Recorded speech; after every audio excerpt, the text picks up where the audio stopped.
Assalamualaikum warahmatullahi wabarakatuh. Terima kasih sebelumnya kepada teman-teman semua yang telah mengunjungi channel saya ini. Semoga apa yang saya sampaikan bermanfaat buat teman-teman semua. Amin. Oke, pada hari ini, pada kesempatan kali ini saya ingin menjelaskan tentang apa itu komposisi. Ya, sebenarnya masih terkait dengan unsur-unsur visual yang sudah saya jelaskan di video sebelumnya. Jika yang belum silahkan dibuka.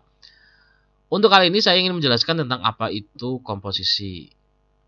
Yang pertama tentu saja apa itu sih komposisi? Ya, komposisi adalah penempatan unsur-unsur visual pada karya seni gitu ya. Jadi komposisi adalah bagaimana Anda menempatkan unsur-unsur visual dalam sebuah karya seni. Seperti itu. Selanjutnya, apa sih sebenarnya isi dari komposisi? Komposisi itu banyak ya, ada banyak unsurnya. Yang pertama adalah kesatuan. Jadi kesatuan yaitu menekankan pada keselarasan, ya. Pada kesatuan, elemen-elemen yang ada harus saling mendukung satu sama lain agar tercipta fokus yang jelas. Ya, intinya kesatuan adalah saling hubungan antar unsur yang disusun seperti itu. Nah, pendekatan unsur kesatuan itu banyak, misalnya pendekatan kesamaan unsur rupa, kemudian pendekatan kemiripan unsur rupa, pendekatan keselarasan, pendekatan keterikatan, pendekatan terkaitan, atau pendekatan kerapatan gitu ya. Seperti apa sih? Nah, ini adalah sebuah karya batik parang ya. Ini motif parang. Ini adalah yang mengkaitkan unsur-unsur kesatuan. Ya, ada kesamaan, ada kemiripan, keselarasan, keterkaitan, keterikatan, dan kerapatan. Seperti itu. Ini merepresentasikan unsur kesatuan dalam komposisi. Ya, unsur selanjutnya setelah unsur kesatuan, yang selanjutnya adalah dominan. Dominan dibutuhkan agar tercipta fokus pada bentuk visual tersebut. Ya, sama sebenarnya dengan kesatuan, ya intinya tercipta fokus. Nah, dominan ini itu banyak bentuknya, tidak harus dalam bentuk ukuran gitu ya. Ada juga dalam dominan dalam bentuk warna. Agar kemudian melalui warna si halayak itu bisa memperhatikan karya kita gitu ya. Nah, tidak hanya dalam bentuk ukuran atau bentuk warna, ada juga dominan pada bentuk letak ya. Intinya adalah kreator harus yakin bahwa posisi letak mampu menentukan fokus. Jadi dengan dominan pada letak, si kreator harus yakin bahwa posisi tersebut menentukan fokus gitu. Nah, dalam foto ini kita bisa melihat sebenarnya dominannya pada apa gitu ya. Saya tertarik dengan foto ini karena si fotografer mencoba untuk melihat dominan gitu dari bentuk warna gitu ya. Jadi kecil tapi fokus gitu. Atau melihatnya dari dominan pada letak gitu ya. Dengan letak yang fokus seperti ini, orang akan cenderung memerhatikan warnanya dulu, balonnya dulu gitu ya. Seperti itu. Ini adalah bentuk dominan. Selanjutnya adalah setelah kesatuan, kemudian dominan, yang selanjutnya yang ketiga adalah keseimbangan. Keseimbangan adalah sebuah komposisi yang memperlihatkan kesan tidak berat sebelah. Ya. Nah, ini ada banyak bentuk keseimbangan. Pertama adalah keseimbangan simetris. Saya yakin Anda paham lah ya keseimbangan simetris. Nah, kemudian selanjutnya adalah keseimbangan asimetris, yaitu keseimbangan yang disusun kanan dan kiri tidak seimbang atau berbeda beban, namun secara keseluruhan memiliki kesan seimbang. Keseimbangan memusat dan menyebar, ya. Kemudian yang terakhir adalah keseimbangan sederajat. Keseimbangan memusat dan menyebar adalah keseimbangan memusat selalu memiliki titik pusat sebagai titik acuan, ya. Kemudian keseimbangan sederajat adalah kanan kiri tidak persis sama namun terkesan seimbang. Keseimbangan ini harus mempunyai poros yang dekat jika jauh akan terkesan berat sebelah. Seperti apa sih? Lah ini. Yang sebelah kanan gitu ya. Sebelah kanan ini adalah menurut saya adalah keseimbangan simetris gitu ya. Fotografi ini adalah memperlihatkan keseimbangan simetris. Nah, yang sebelah kiri ini adalah keseimbangan asimetris gitu ya. Atau keseimbangan sederajat. Intinya berbeda antara kanan dan kiri tapi memperlihatkan keseimbangan gitu. Seperti itu. Oke, setelah kesatuan, dominan, kemudian keseimbangan gitu ya. Selanjutnya adalah irama dan harmoni gitu ya. Irama dan harmoni adalah irama sendiri. Irama adalah unsur-unsur dengan mengikuti sebuah pola penataan tertentu yang teratur agar didapat kesan menarik. Ingat ya, sebuah pola penataan tertentu yang teratur itu adalah irama. Sedangkan harmoni adalah perpaduan unsur yang berbeda yang menghasilkan perpaduan yang menarik dan indah. Beda antara irama dan harmoni. Kalau irama pola penataan tertentu yang teratur agar didapat kesan menarik, kayak batik parang misalnya, itu adalah pola penataan tertentu yang teratur. Sedangkan harmoni adalah perpaduan unsur yang berbeda yang menghasilkan perpaduan yang menarik dan indah. Gitu. Dua pendekatan penataan. Pertama, melakukan pengulangan.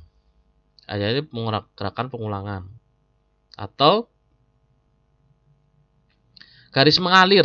Jika kita menyusun benda objek yang berbeda satu dengan lainnya, maka rangkaian objek tersebut harus mengalir membentuk garis semu atau garis imajinasi tertentu. Begitu nanti bisa dilihat di komposisi yang selanjutnya.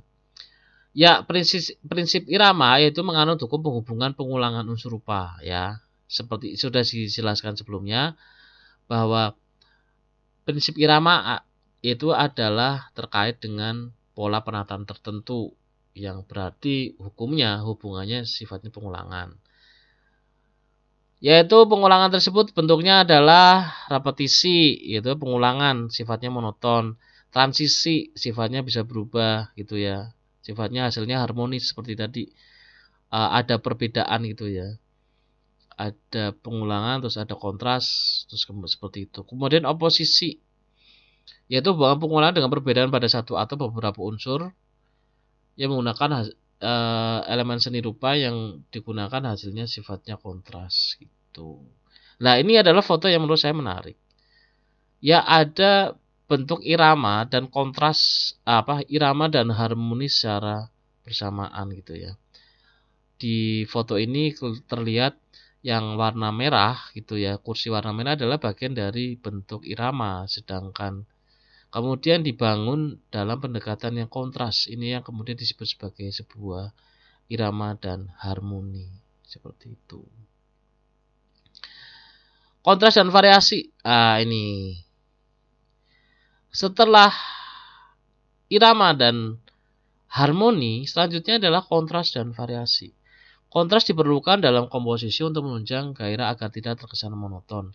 Namun, kontras juga harus bersifat elegan agar mampu tampil secara harmonis. Seperti itu. Ya, ini adalah foto yang memperlihatkan tentang apa itu kontras gitu ya. Seperti itu. Selanjutnya, fokus dan bergerak. Ini menarik menurut saya nih. Fokus menjadi penting. Sudah dijelaskan sebelumnya tentang mengapa komposisi dalam kesatuan itu visual itu harus fokus gitu. Begitu juga dengan dominan. Dominan itu orientasinya pada fokus. Lah, di sini adalah fokus dan bergerak gitu ya. Fokus menjadi penting dalam komposisi. Kreator membuat fokus yang dirasa menjadi bagian penting dan menjadi perhatian utama. Intinya harus bikin fokus gitu ya. Karya seni visual itu harus membangun fokus. Bagian lain mencoba untuk mendukung pusat fokus tersebut. Ya, intinya adalah bagaimana membuat fokus, intinya lah seperti itu. Fokus dan bergerak gitu ya. Ya, ini ada dua poster yang menurut saya menarik. Yang pertama adalah yang sebelah kiri dulu adalah fokusnya. Anda bisa lihat fokusnya di mana? Ya, fokus yang pertama jelas adalah visualnya, kamera gitu ya. Kemudian bergerak. Setelah Anda melihat visualnya, Anda akan arahnya kemana gitu ya. Saya yakin Anda akan arahnya ke Van Razor ini ya. Van Razor ya. Van Razor ini gitu ya. Setelah Van Razor saya yakin Anda akan langsung bergerak ke Saturday September 15 2007 gitu ya. Seperti itu. Jadi bergerak terus seperti itu. Lah, desainer itu harus paham tentang itu. Jadi nanti habis ini bergerak kemana, bergerak kemana, bergerak kemana, bergerak kemana. Jadi fokusnya kemana, bergeraknya itu kemana. Sama juga dengan yang poster yang kedua di samping sebelahnya gitu ya.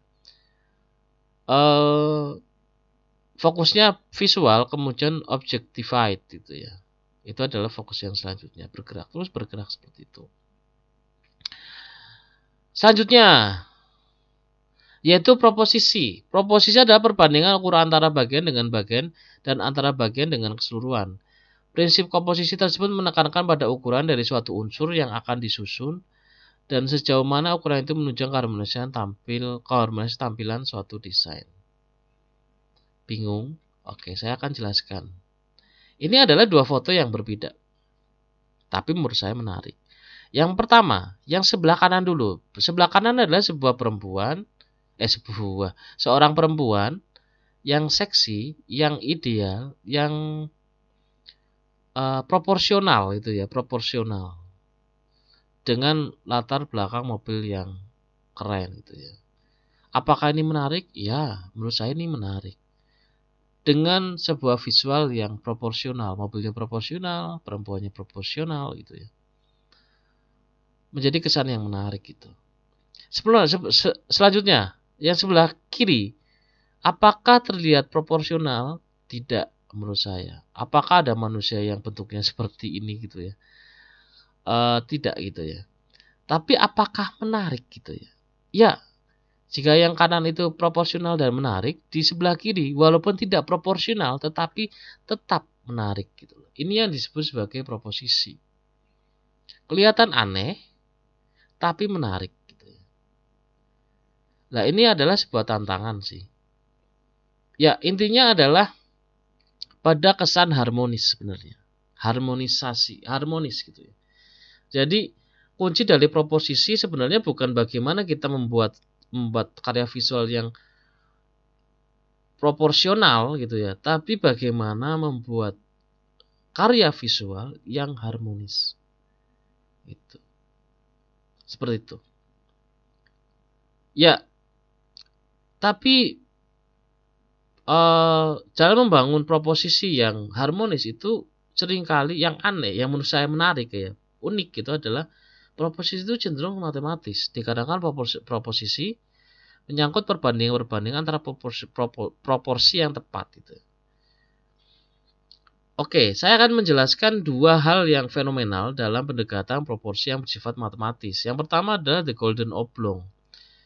Bentuk ukuran yang berasal dari zaman Yunani kuno ini menganut perbandingan 2:3 untuk bentuk raut 2 dimensi dan 5:7:11 untuk ruang 3 dimensi. Anda bisa lihat di gambar ini bentuknya adalah kotak begini ya. 2, 3 itu untuk 2 dimensi, 7, 11, 5 itu untuk 3 dimensi.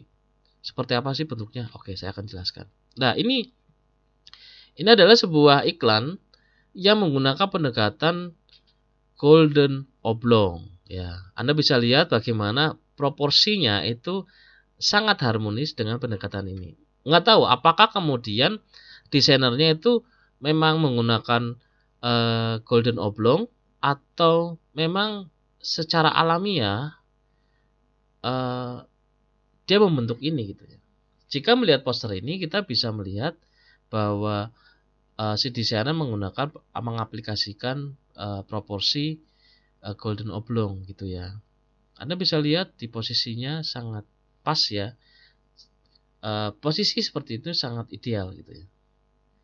Sangat ideal untuk ya nyaman lah untuk ditonton gitu, untuk dinikmati gitu. Ya.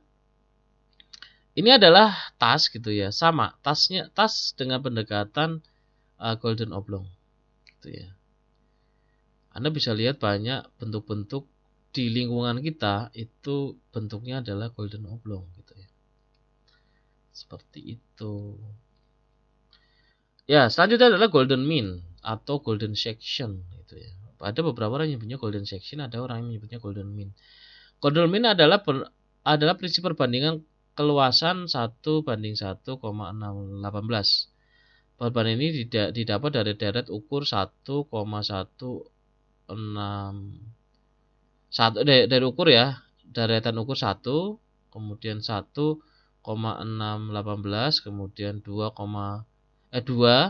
kemudian 2,618 dan seterusnya gitu ya. Yang secara relatif sama dengan deretan ukur 8, 13, 21, 34, 55, 89. Dan selanjutnya saya tidak paham. Ya pokoknya kayak seperti itulah ya. Saya tidak bisa apa ya?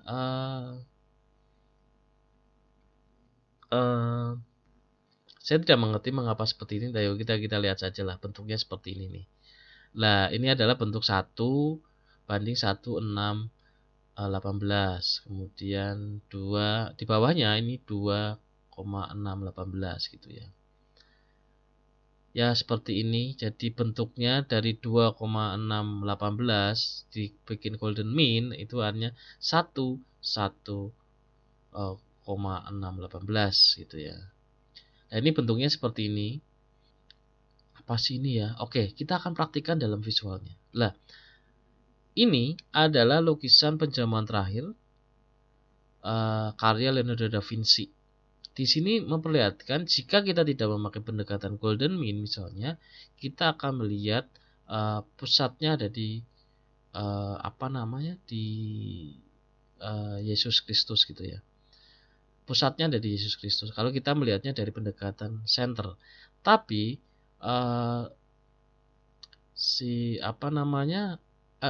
Leonardo da Vinci itu sering menggunakan pendekatan konteks golden mean gitu ya. Seperti itu. Jadi akhirnya kita bisa melihat bahwa ada satu bentuk 1:1,618 di Leonardo da Vinci mempraktikkan 1:1,618 dalam lukisan ini. Kita bisa lihat perpaduan itu gitu ya. Ya di lukisannya Mona Lisa sama Leonardo da Vinci juga menggunakan pendekatan ini. Seperti itu. Baik, yang terakhir, ekonomis. Ekonomis adalah sebuah karya harus mampu membangun generalisasi atau berbeda dengan yang lain. Maksudnya, sebuah karya harus membangun generalisasi, mengikuti alur yang mainstream gitu ya. Atau malah sebaliknya, berbeda dengan yang lain gitu ya. Agar membangun ciri khas, orang kenal dengan karya-karya Anda gitu.